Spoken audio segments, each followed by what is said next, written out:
I have to say this moment right here made me really happy, because here's the thing, we knew Fran wasn't going to run away this episode, but the concept should at least be brought up, and I'm glad that both Best Sword Dad and Fran agreed that yes, she should run away, but the reason she stuck around didn't come across as a bullshit reason, didn't come across as something that felt stupid, but instead, she brought up a reasonable point. I agree, I am not strong enough. I probably could get killed here because I'm just not at the level needed to clear this dungeon.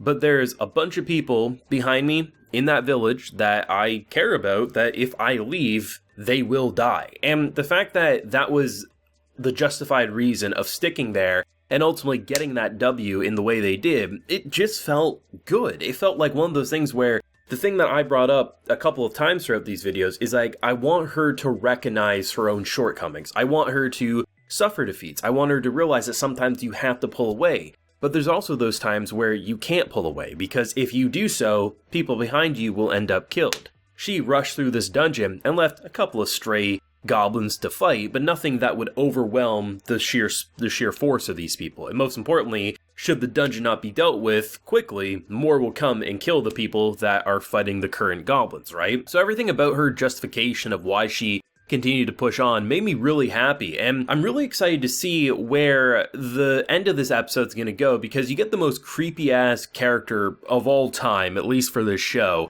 who, as soon as you see the character design, he's twiddling his bullshit. Just, you know, you're like, call up Chris Hansen, this boy can't be trusted. But you have this whole like, okay, you gave us the body, but where's the crystal? Well, you can't really say that the crystal got absorbed, or the best you can say is it was destroyed, which is reasonable enough. I mean, you literally did see our sword go in and it did break, right? So it's a believable enough excuse, but you could understand how that could cause a ruckus in the political landscape, and as we see, Fat Bastard with probably too much money to spare is one of those people, so it'll be interesting to see how they get around it. But the overall episode was pretty hot. I liked this one. I thought it was clever the way they got around the skill stealing, the way I think most people were expecting, and I thought was completely believable based on last week's discussions. Because he took Fran's skills, the sword is a separate object that he doesn't realize is intelligent, so that's how they would get around it. Instead, because there's a skill share between them, it didn't work at all, and I thought that was another great way to get around something that could easily be written in a way that you might roll your eyes, but instead reincarnated as a sword. It was like, hey, we're going to show you how it's done, and just do it with grace. And it was crazy to see how they ultimately got the W, because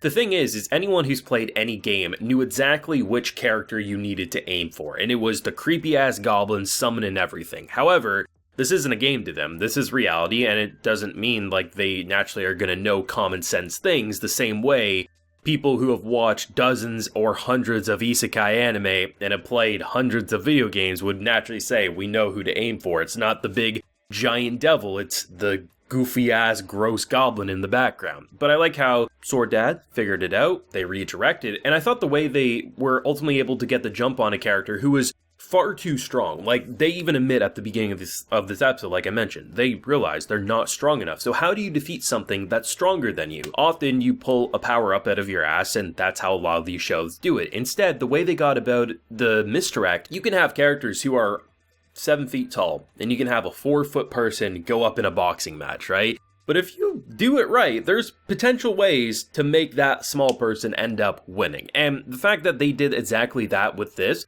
initially, I thought it was believable. Fran would launch a series of fire attacks, and that would make Big Boy basically have to put up defense, launch your sword, do an arc, and stab the fool. I was like, that makes a lot of sense. And then quickly, when he's like, yeah, you thought that would work, but then it redirects, and then I love how it's just like this giving it your all, giving absolutely, like it's basically your one shot. If you mess this up, there's not enough energy to secure your victory. And I love how he just completely obliterates, and it proves why you never hurt Sword Dad's daughter, because Fran is to not be harmed, and you see the results should you do so. And I love how rather than making it like a dramatic like end to this like goblin summoner, instead like Fran's about ready to give the death blow, and Buddy's just already dead after casually cutting the arm off and, you know, keeping an item that probably could come in clutch in the future. And I just like how the overall action, the setup, and the overall progression of this dungeon, it didn't feel like they rushed it, right? You know, they had the setup saying what the dungeon could be. Last week I thought was an initial, like, it was fun. You thought the Goblin King and Queen were going to be the big thing in the episode. Nope, casually were killed, and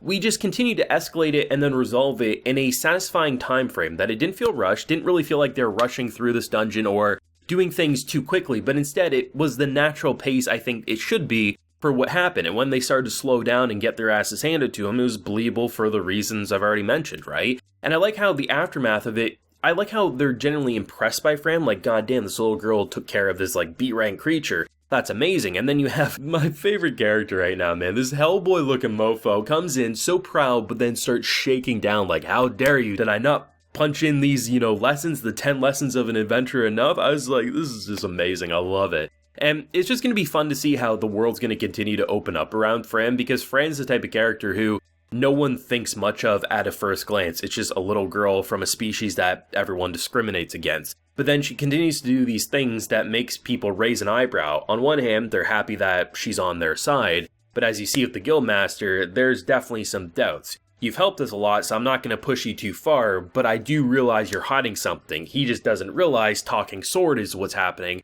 not she's pocketing the crystal for her own gain. And I think the thing that's really impressive about this show is just how damn consistent it's been for 6 episodes in a row. Like, this really hasn't dipped. It's constantly fun with its more simplistic art style. Look at the moments where we have our girl just completely pouting and grumpy because Sword's thinking about skills. When, I just got hounded by this man, like, let's steal his skill. There's just a lot of fun, cute moments with it. And even the more video game aspects of it, like how they choose to level up their skills. Well, this whole skill taker ability sounds good. Let's bump it up 1. Oh, it increased the odds. Let's max it out. It's 100% accurate. Though you do have to wait like 400 hours before you can use it, and you can only use it one time on one person. So there's like restrictions that feel believable, but still giving a way of being OP in certain cases without removing the threat. And Fran and Sword Dad are without a doubt 2 characters that will suffer defeats, not in the way of like they're defeated and they wake up in a bed because they got their asses handed,